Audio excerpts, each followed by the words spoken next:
Hello my dear friends and students. इस video में मैंने एडजेक्टिव कड़ा का अनुवाद जो है हिंदी वाक्यों को लेकर के मैंने पर्याप्त रूप से अभ्यास कराया है। तो इस वीडियो के माध्यम से जो हम दिन प्रतिदिन डेली लाइफ में अपने बोलते हैं, कड़ा शब्द को लेकर के, कड़ी शब्द को लेकर के और कड़े शब्द को लेकर के, तो व्यवहार में ऐसे वाक्यों को हम किस तरह से हिंदी से अंग्रेजी में बोलेंगे, बात करेंगे, उसको ट्रांसलेट करेंगे, इसी के बारे में हमने चर्चा किया है। तो हमने जो कड़ा शब्द के लिए एडजेक्टिव यूज़ किया है इस वीडियो में, उसके लिए आप पहले इसको थोड़ा सा देख लें ताकि आपको समझने में आसानी होगी। जो विशेषण है वह विशेषण जो है वह कड़ा है, और कड़ा के लिए जिन एडजेक्टिव का हमने यूज़ किया है वह पहला है हार्ड, दूसरा है इनफ्लेक्सिबल, तीसरा है डिटरमाइंड, चौथा है स्टर्न, पांचवा है स्टर्डी, छठा है हार्श। इसी तरह से फिर हमारा अगला जो है एडजेक्टिव है रिजिड, फिर अगला एडजेक्टिव है सीवियर, फिर है फर्म, स्ट्रिक्ट, स्ट्रांग, और फिर है डिफ़िकल्ट, फिर टफ और स्टिफ। हमने कड़ा शब्द के लिए, चाहे कड़ी शब्द के लिए, चाहे कड़े शब्द के लिए, या कहीं कहीं कड़ाई शब्द भी आ जाता है, तो ऐसे वाक्यों में हम किस तरह के एडजेक्टिव का यूज करेंगे यह हमारे परिस्थिति पर, हमारे संदर्भ पर, वाक्य के भाषा पर और वाक्य के संदर्भ पर भी निर्भर करेगा। पहली बात। दूसरी बात, आप क्लियरली जान लें कि जो हमने लिखा है कड़ा, सख्त, कठिन या अनम्य, फिर आप कठोर भी समझ सकते हैं, तो मजबूत भी कह सकते हैं कहीं कहीं। तो चाहे कड़ा का यूज करें, चाहे सख्त का यूज करें, चाहे कठिन का यूज करें, चाहे दृढ़ निश्चयी का यूज करें, कठोर का जो है यूज करें, या मजबूत का यूज करें, इन सब के लिए ये सभी वर्ड लागू होंगे। जितने भी एडजेक्टिव हमने आपको गिनाए हैं या चर्चा में लाया है, ये सभी एडजेक्टिव की सभी मीनिंग होगी, चाहे वह कड़ा आप लें, चाहे सख्त लें, चाहे कठिन लें, चाहे कठोर लें, चाहे अनम्य लें या दृढ़ निश्चयी लें। हाँ, ये है कि वाक्य की बनावट, वाक्य के संदर्भ, वाक्य किस परिस्थिति में और किस संदर्भ में क्या कहा गया है, उस दृष्टिकोण को लेकर के हम जो है इन वाक्यों में इन एडजेक्टिव का उपयोग कर सकते हैं। तो फिलहाल आइए एक एक करके हम वाक्यों को देखते हैं और इन एडजेक्टिव के यूज को कड़ा के संदर्भ में हम सीखते हैं। जैसा हमने जो पहला लिया है यूज़ ऑफ हार्ड, और यूज़ ऑफ हार्ड में देखिए हमने कुल जो है 3 सेंटेंसेस को लिया है। यूज़ ऑफ हार्ड में हमने 3 सेंटेंसेस को लिया है। तो जैसे हमारा पहला सेंटेंस है, यह रोटी कड़ी थी।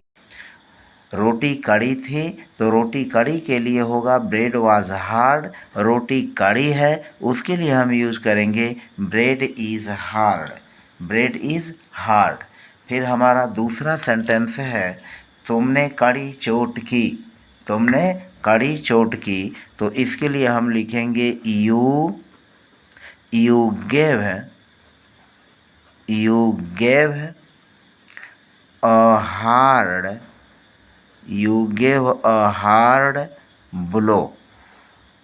You gave a hard blow. तुमने कड़ी चोट की। कड़ी चोट के लिए हम इसका यूज करेंगे you gave a hard blow. तो यहाँ जो कड़ा है उसके लिए हार्ड का यूज हुआ, रोटी कड़ी है तो उसके लिए भी हार्ड का यूज हुआ। हमारा अगला है, तुम्हारे भाइयों ने कड़ी मेहनत की। अब यहाँ देखिए, तुम्हारे भाइयों ने कड़ी मेहनत की, तो कड़ी मेहनत के लिए वर्क हार्ड का यूज होगा। हम जो कड़ी मेहनत के लिए यूज़ करेंगे वह कड़ी मेहनत के लिए वर्क हार्ड का यूज करेंगे। और तब हम लिखेंगे तुम्हारे भाइयों ने, तो यह हो जाएगा your brothers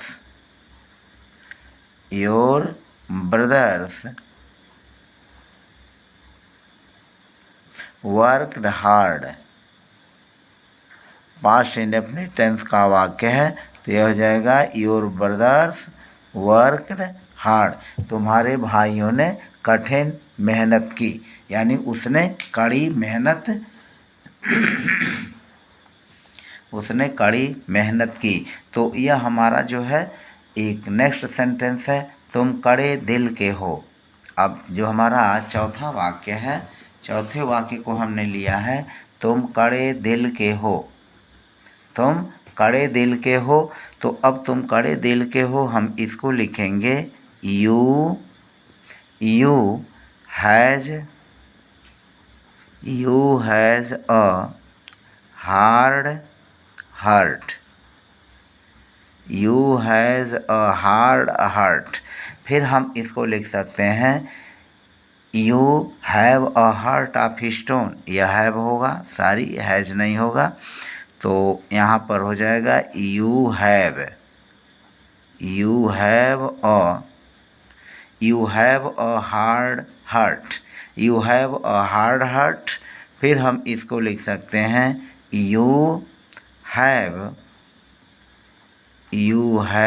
a stone of heart.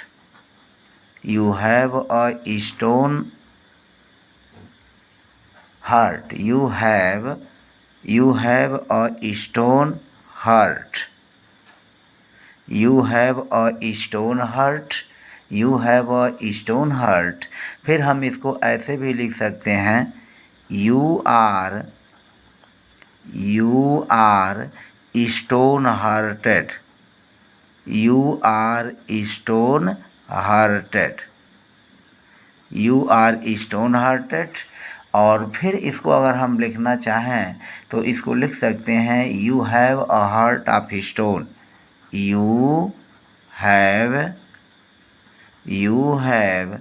A heart of stone. You have a heart of stone. तो हमने क्या लिखा, तो इस तरह से आपने देखा कि तुम कड़े दिल के हो, हम इसको 4 तरह से जो है बना सकते हैं। पहला हुआ you have a hard heart, दूसरा हुआ you have a stone heart, तीसरा हुआ यू आर स्टोन हार्टेड, चौथा हुआ you have a heart of stone. तो इस तरह से हमने you have a heart of stone, तो इस तरह से हमने 4 सेंटेंसेस को लिया जिसमें हमने हार्ट का यूज़ किया। अब हमारा अगला यूज है यूज ऑफ इनफ्लेक्सिबल। और इनफ्लेक्सिबल का मतलब भी होता है अनम्य, कड़ा, कठोर, सख्त। तो जहाँ जैसा वाक्य रहेगा उसके हिसाब से हम इसको ले लेंगे। तुम्हारे भाई का व्यवहार कड़ा है, तो इसको लिखेंगे your brothers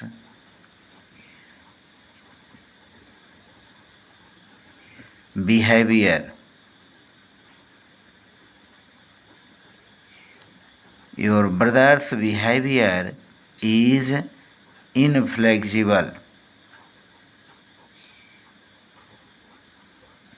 Your brother's behavior is inflexible. तुम्हारे भाई का व्यवहार जो है कड़ा है, उसकी राय बहुत कड़ी थी, तो यहाँ पर लिखेंगे his opinion was very inflexible. His opinion was very inflexible. अगला सेंटेंस है लोहा कड़ा होता है। तो लोहा में 2 खासियत होती है, एक स्ट्रांग भी होता है, लोहा मजबूत भी होता है, और लोहा कड़ा भी होता है। तो हम इनफ्लेक्सिबल का ही यहाँ यूज़ करेंगे। तो यह हो जाएगा iron is inflexible. Iron is inflexible. अगर हम कहें कि लोहा कड़ा और मजबूत होता है तो हम लिखेंगे iron is inflexible and strong. Iron is inflexible and strong. तो हम एक ही सेंटेंस में स्ट्रांग और इनफ्लेक्सिबल दोनों का यूज कर सकते हैं। हमें यहाँ देखते हैं, जैसे लोहा मजबूत और कड़ा होता है। लोहा मजबूत और कड़ा होता है, तो हम यहाँ लिख लेंगे iron is strong. Iron is strong and inflexible. Inflexible, iron is strong and inflexible. तो इस संदर्भ में हम ले लेंगे, तो जहाँ मजबूत होगा वहाँ स्ट्रांग। तो अभी स्ट्रांग का अर्थ कड़ा भी होता है, लेकिन स्ट्रांग का अर्थ यहाँ मजबूत भी हो गया। और लोहा चूँकि अनम्य होता है, हम मोटे लोहे को, पतले लोहे को तो मोड़ सकते हैं, लेकिन फिलहाल पतले लोहे को मोड़ना आसान है, लेकिन कड़े और मोटे लोहे को मोड़ना आसान नहीं है। तो iron is strong and inflexible. अब हमारा अगला यूज है डिटरमाइंड का, और डिटरमाइंड का मतलब भी होता है कड़ा, सख्त। तो इस तरह से अब हम इसका यूज करते हैं। वह अपने लक्ष्य के प्रति कड़ा है। तो हम लिखेंगे he is determined. He is determined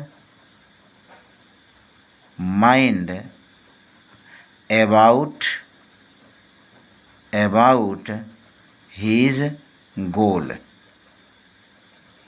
he is determined about his goal। वह अपने लक्ष्य के प्रति क्या है? कड़ा है।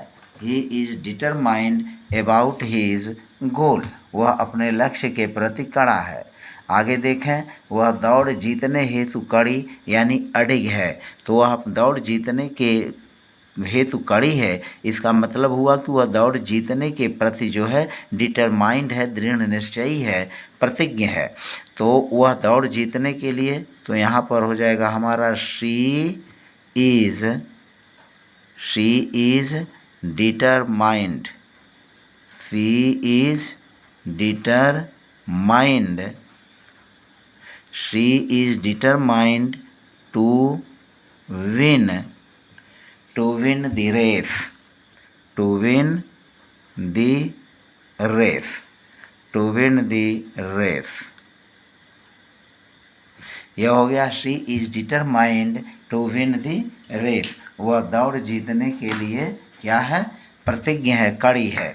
हम काम को समाप्त करने के लिए कड़े हैं। तो अब इसका हो जाएगा, हम काम को समाप्त करने के लिए कड़े हैं। तो we are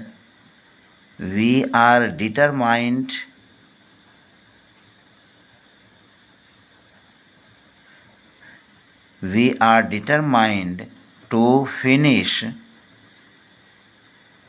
to finish the work। We are determined to finish the work। We are determined to finish the work। हम काम को समाप्त करने के लिए कड़े हैं, यानी हमें काम हर हालत में समाप्त करना है। हमने जो अगला एडजेक्टिव लिया है कड़ा के लिए, वह है यूज ऑफ स्टर्न। स्टर्न का मतलब भी होता है रिजिड, इनफ्लेक्सिबल। तो अब यहाँ देखें, उसने कड़ा रुख अपनाया। तो उसने कड़ा रुख अपनाया के लिए हम लिखेंगे ही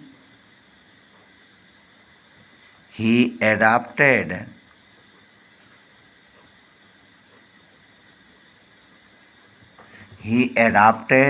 a stern। और स्टर्न की जगह यहाँ रिजिड का भी यूज कर सकते हैं, रिजिड। ही एडाप्टेड अ स्टर्न ऑब्लिक रिजिड। रिजिड का भी यूज कर सकते हैं एटीट्यूड। तो यह हमारा हो गया ही एडाप्टेड अ स्टर्न ऑब्लिक रिजिड एटीट्यूड। उसने कड़ा रुख अपनाया, उसने हमेशा कड़ा रुख अख्तियार किया। तो फिर यहाँ पर हम लिखेंगे ही always accepted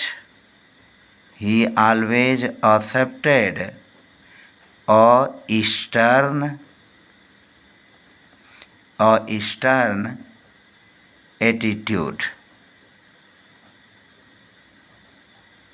He always accepted a stern attitude। उसने हमेशा कड़ा रुख अख्तियार किया। तो यहाँ कड़ा के लिए यहाँ भी स्टर्न हुआ, यहाँ स्टर्न हुआ, या रिजिड का भी उपयोग कर सकते हैं। मैं सदा कड़ी बातें स्वीकार करता हूँ। तो यह होगा I always accept stern things, talks, ideas. जहाँ जैसा हमारा जो है भाव रहेगा वाक्य का, उस वाक्य के हिसाब से थिंग्स का, टास्क का, आइडियाज़ का उपयोग कर लेंगे। तो मैं सदा कड़ी बातें स्वीकार करता हूँ। अब हमारा अगला यूज है यूजेज ऑफ रिजिड का है। यूजेज ऑफ रिजिड, अब रिजिड का मतलब हुआ कठोर। अब जैसे प्रकृति में, नेचर में, व्यवहार में, हमारे घरों में कुछ ऐसे पिंड होते हैं जो भीतर से लेकर के बाहर तक ठोस ही होते हैं। तो इन ठोस चीज़ों को हम रिजिड मानते हैं और उनको एक रिजिड बॉडी कहते हैं, उनको एक रिजिड पिंड कहते हैं। तो अब जैसे यह एक कड़ा पिंड है, तो अब हम लिखेंगे it is a rigid body. It is a rigid body, यह एक कड़ा पिंड है। It is a rigid body, तो यहाँ कड़ा के लिए रिजिड का यूज़ किया गया। कड़े पिंड का संतुलन ठीक नहीं है। द कड़े पिंड का संतुलन ठीक नहीं है, तो यहाँ संतुलन के लिए गणितीय भाषा में इक्विलिब्रियम का यूज करेंगे। Equilibrium, equilibrium, the equilibrium of the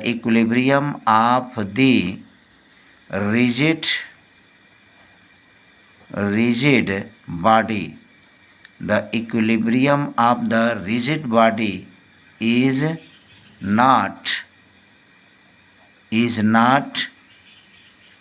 right, is not right.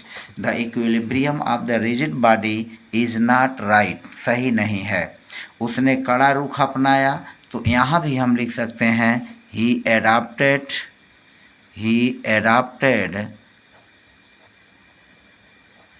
a rigid, he adopted a rigid attitude,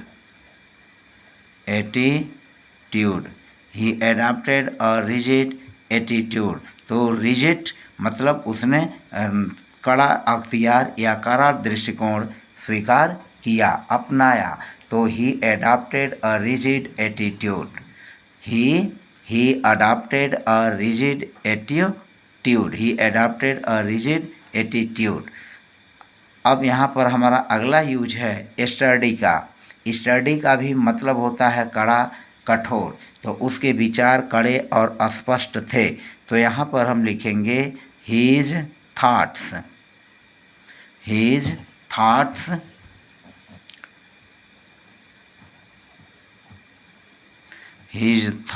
were study and clear।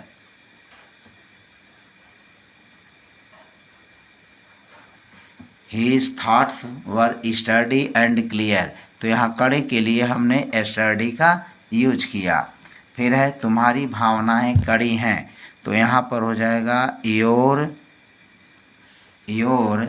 emotions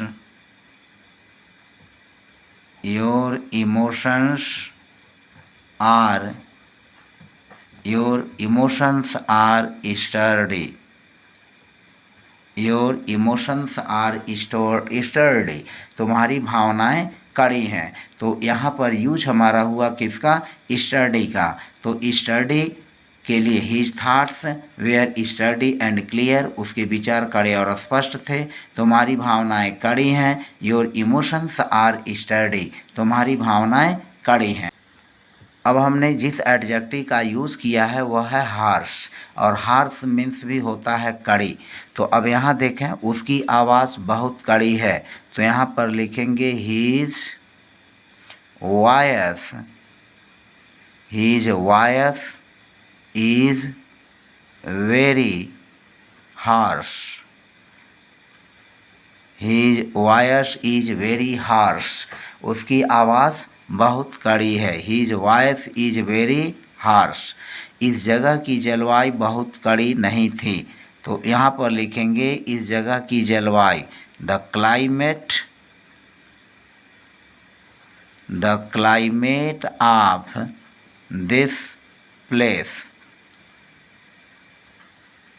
the climate of this place is not very harsh. अब यहाँ पर देखें, harsh जो है जलवायु के संदर्भ में भी जो है हमने क्या किया, हार्श का यूज किया जलवायु कड़ी होने के लिए भी। यह धरातल कड़ा है, तो यह धरातल कड़ा है तो इसके लिए हम यूज करेंगे this surface is harsh. This surface is harsh, यह धरातल कड़ा है। तो यहाँ कड़ा के लिए हमने हार्श का यूज कर लिया। अब हमारा अगला सेंटेंस है सीवियर का। सीवियर माने भी होता है कड़ा, और इस सीवियर का उपयोग ज़्यादातर कड़ाके की गर्मी हो, कड़ाके की ठंड हो, मौसम जो है कड़ाके की हो, तो उसके लिए ज़्यादातर हम सीवियर का ही यूज करते हैं। क्या यूज करते हैं? सीवियर का यूज करते हैं। या किसी को दंड कड़ा मिलता है तो वहाँ भी ज़्यादातर मामलों में सीवियर का ही यूज़ किया जाता है। कड़ाके की ठंड थी तो इसको लिखेंगे इट वाज, कड़ाके की ठंड थी तो इट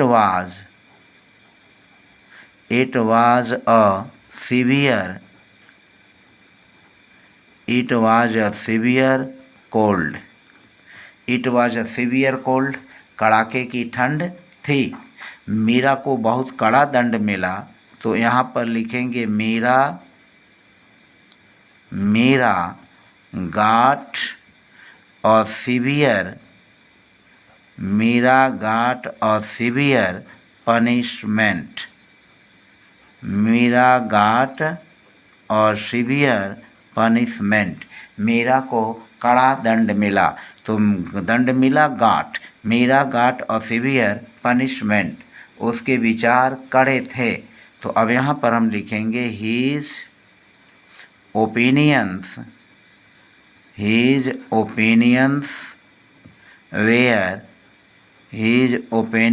वेयर सीवियर, उसके विचार क्या थे? कड़े थे। हिज ओपिनियंस वेयर सीवियर, यहाँ बीच कड़े हुआ तो सीवियर, कड़ा दंड मिला तो सीवियर पनिशमेंट, और कड़ी ठंड थी तो सीवियर कोल्ड का यूज हुआ। अब नेक्स्ट हमारा है यूज ऑफ फर्म। अब यहाँ देखें जो यूज ऑफ फर्म है उसके लिए भी हम क्या यूज करेंगे। यूज ऑफ फर्म के लिए मैं अपने निर्णय पर कड़ाई से डटा रहा। मैं अपने निर्णय पर कड़ाई से डटा रहा। तो मैं और डटा रहा stood. I stood firm on my decision. यह हो गया मैं अपने निर्णय पर कड़ाई से डटा रहा। तो मैं डटा रहा, आई स्टूड कड़ाई से, फर्म अपने निर्णय पर, ऑन माई डिसीजन मैं अपने निर्णय पर कड़ाई से डटा रहा। हमारा अगला सेंटेंस है उसकी पकड़ कड़ी है। He has a firm grip. क्या हो गया हमारा? He has a firm grip, उसकी पकड़ जो है कड़ी है। तो यहाँ कड़ी के लिए हमने यूज किया फर्म का और पकड़ के लिए यूज हुआ ग्रिप का। तो he has a firm grip, उसकी पकड़ कड़ी है। हमारा अगला सेंटेंस है उसने कड़ा निर्णय लिया। तो उसने कड़ा निर्णय लिया तो हम लिखेंगे ही मेड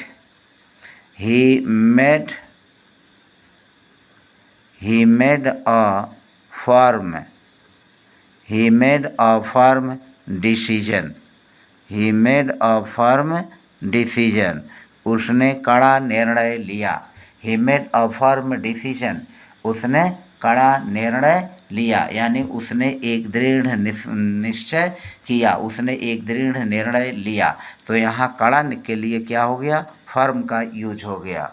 फिर आगे चलें, उसने कड़ी आवाज़ में बात की। उसने कड़ी आवाज़ में बात की तो ही स्पोक, उसने बात की। ही स्पोक, उसने बात की in a firm voice, in a firm voice.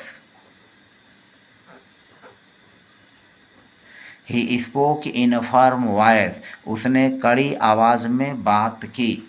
अब यहाँ पर अगला देखें, मकान की नींव मजबूत है, मकान की नींव मजबूत है। The foundation of the house, the foundation, the foundation of the house,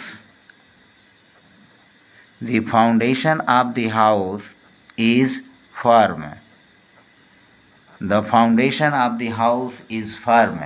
यानी क्या है, मकान की नींव मजबूत है। तो यहाँ मकान की नींव के मजबूती के संदर्भ में भी फर्म का यूज किया गया। अब हम आगे चलते हैं। हमारा अगला यूज है किसका, स्ट्रिक्ट का। हमारा अगला यूज जो है वह है स्ट्रिक्ट का। और स्ट्रिक्ट के यूज के संदर्भ में देखें, उसके माता पिता बहुत कड़े हैं, तो हम लिखेंगे उसके माता पिता, his parents, his parents are very strict, his parents are very strict, उसके माता पिता बहुत कड़े हैं। His parents are very strict. विद्यालय का कड़ा परिधान कोड है, विद्यालय का कड़ा परिधान कोड है, तो इसमें हम हैज़ का यूज करेंगे। The school has, the school, the school has a strict dress code, dress code. अब यहाँ क्या हो गया कि the school has a strict dress code, विद्यालय का कड़ा परिधान कोड है। मेरे कक्षाध्यापक गृह कार्य के प्रति कड़े हैं, तो माई क्लास टीचर, यहाँ हो जाएगा my class teacher, my class teacher is strict about homework, about homework। तो my class teacher is strict about homework, my class teacher is strict my homework. तो इस तरह से आपने देखा कि हमने स्ट्रिक्ट का यूज करके 3 सेंटेंसेस को स्पष्ट किया। तो फिलहाल आप देख रहे हैं मेरा चैनल इंग्लिश क्लासेज ऑलवेज, और इस चैनल के माध्यम से हम जो बता रहे हैं एडजेक्टिव के यूज़ को, आप उसको गहराई से देखें। वीडियो थोड़ी लंबी ज़रूर है, लेकिन मुझे पूरा उम्मीद है कि एक सही लर्नर, एक जो अच्छा लर्नर होता है, वह चीज़ों को गहराई से और अच्छी तरह से देखता है, उसको जो है शॉर्टकट तरीका नहीं अपनाता। और शॉर्टकट तरीके अपनाने पर हम बहुत सारी चीज़ों को खो भी देते हैं। तो बेहतर होगा कि हम चीज़ों को गहराई से अध्ययन करें, गहराई से समझें, ताकि हमारा ज्ञान भी जो है डीप हो, डीप नॉलेज हो। अब हमारा अगला है यूज ऑफ स्ट्रांग। अब use of strong, strong means आप बहुत अच्छी तरह से जानते हैं कि स्ट्रांग का मतलब होता है मजबूत, स्ट्रांग मीन्स मजबूत। अब यहाँ पर देखें कि मजबूत स्ट्रांग को आप कई संदर्भों में ले सकते हैं। कोई लौह चीज़, कोई लकड़ी की चीज़ मजबूत है, वहाँ भी आप स्ट्रांग यूज कर सकते हैं। मनुष्य का बॉडी मजबूत है, उसके लिए भी आप स्ट्रांग का यूज कर सकते हैं। बहुत सारी चीज़ों के लिए हम स्ट्रांग का यूज कर सकते हैं। तो यह लड़का मजबूत है, तो हम लिखेंगे दिस बॉय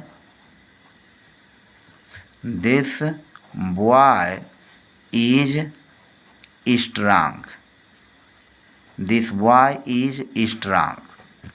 फिर हमारा अगला है यह दीवार बहुत मजबूत है, यह दीवार बहुत मजबूत है, तो हम यूज करेंगे यह दीवार बहुत मजबूत है। तो दिस वॉल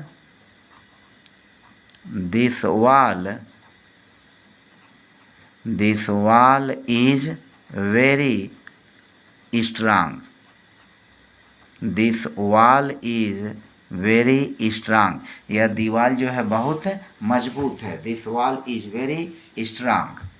अगला हमारा है यूज ऑफ डिफ़िकल्ट का। यूज ऑफ डिफ़िकल्ट को भी आप अच्छी तरह से जानते हैं कि यूज ऑफ डिफ़िकल्ट का भी यूज हम किन किन चीज़ों के संदर्भ में ज़्यादातर करते हैं। जैसे मान लीजिए परीक्षा कठिन थी तो वहाँ भी डिफ़िकल्ट का यूज होगा।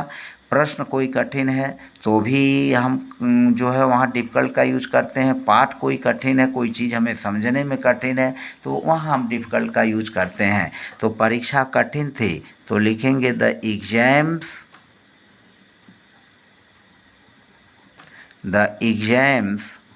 was difficult. The exams was difficult. परीक्षा कठिन थी, गणित के प्रश्न कठिन हैं। The questions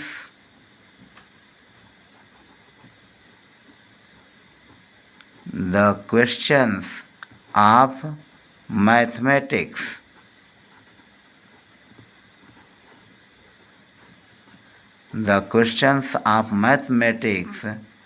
are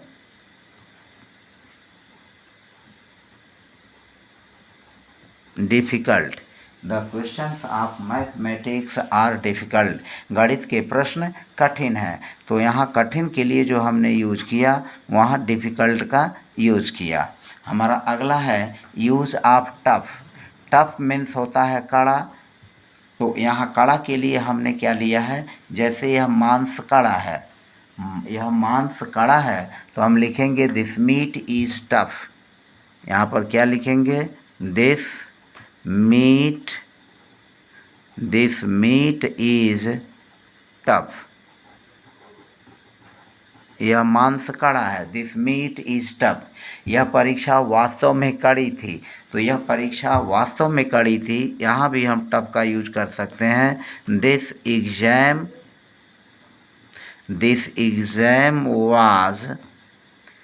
was really tough.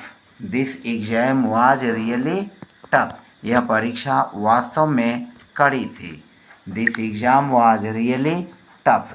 तो इस तरह से टफ का यूज जो है हम कर सकते हैं। तो दिस एग्ज़ाम, यह परीक्षा वास्तव में कड़ी थी यानी वास्तव में कठिन है। तो this exam was really tough. This exam was really tough. फिर हमारा अगला सेंटेंस है मैं तुम्हारा कड़ा प्रतिद्वंदी हूँ। मैं तुम्हारा कड़ा प्रतिद्वंदी हूँ। तो I am your tough competitor. I am your यहाँ ओ का यूज करेंगे। आई एम योर और टफ कंपेटिटर।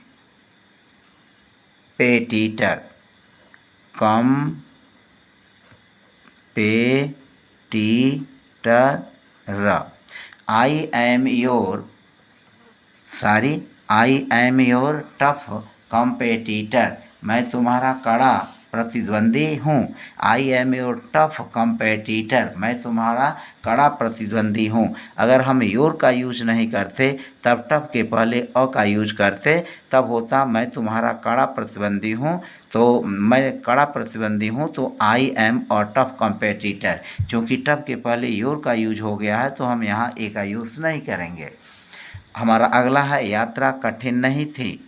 यात्रा कठिन नहीं थी, तो यात्रा कठिन नहीं थी। द जर्नी, यहाँ पर लिखेंगे द जर्नी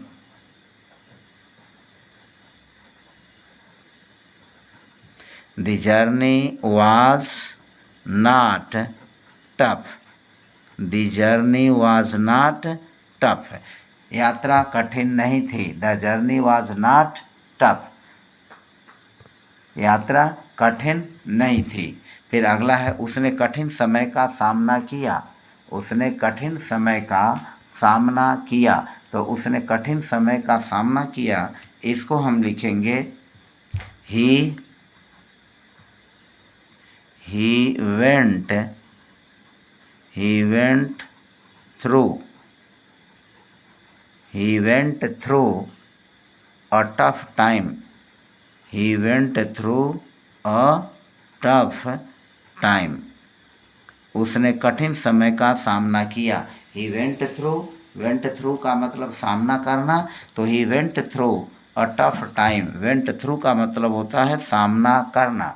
जैसे यहाँ पर लिखें, यहाँ पर देखें हमारा जो 40 सेंटेंस है, यात्रा कठिन नहीं थी, तो यात्रा कठिन नहीं थी इसको हम लिखेंगे the journey was not tough, the journey was not tough, यात्रा कठिन नहीं थी। हमारा 41 सेंटेंस है, उसने कठिन समय का सामना कब किया, तो उसने कठिन समय का सामना कब किया, हमने लिखा है कि उसने कठिन समय का सामना किया।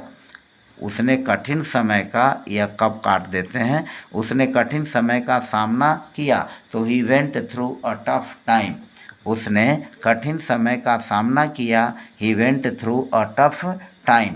तो इस तरह से आपने देखा कि जो हमने यूज ऑफ टफ किया है वह भिन्न भिन्न परिस्थिति और संदर्भ के हिसाब से जो है वाक्यों में टफ का यूज होगा। नेक्स्ट चलते हैं।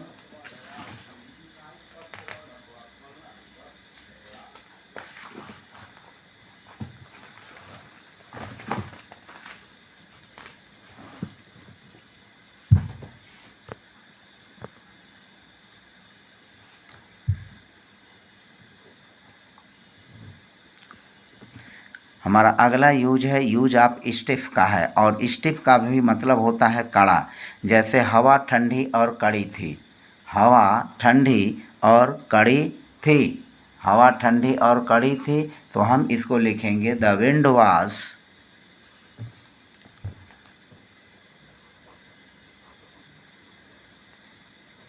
The wind was, the wind was cold, the wind was cold and stiff। यह हो गया हवा ठंडी और कड़ी थी, the wind was cold and stiff। हमारा अगला सेंटेंस है, यह गत्ता बहुत कड़ा था, यह गत्ता बहुत कड़ा था, तो this cardboard, this cardboard, this cardboard was very stiff, this cardboard was very stiff, यह गत्ता बहुत कड़ा था। हमारा अगला है, आज मेरे भाई के गर्दन में कड़ापन है, आज मेरे भाई के गर्दन में कड़ापन है, तो इसके लिए हम यूज करेंगे My brothers,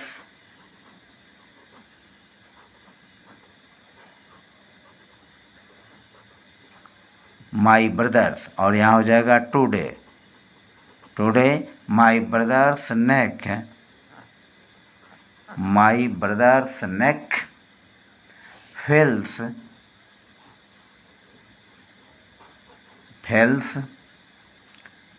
stiff, feels stiff, today my brothers neck feels stiff, आज मेरे भाई के गर्दन में कड़ापन है। आप टुडे का यूज स्टिफ के बाद भी कर सकते हैं, माई ब्रदर्स नेक feels stiff टुडे, यानी टुडे का यूज लास्ट में भी कर सकते हैं आसानी से। मैंने उसको कड़ी नज़र से देखा, मैंने उसको कड़ी नज़र से देखा, तो मैंने उसको कड़ी नज़र से देखा, हम इसको लिखेंगे I gave him, I gave him a stiff look, I gave him a stiff look, I gave him a stiff look, मैंने उसको कड़ी नज़र से देखा। हमारा अगला सेंटेंस है, कपड़ा मोड़ने में कड़ा है, कपड़ा मोड़ने में कड़ा है, तो हम इसको लिखेंगे द फैब्रिक,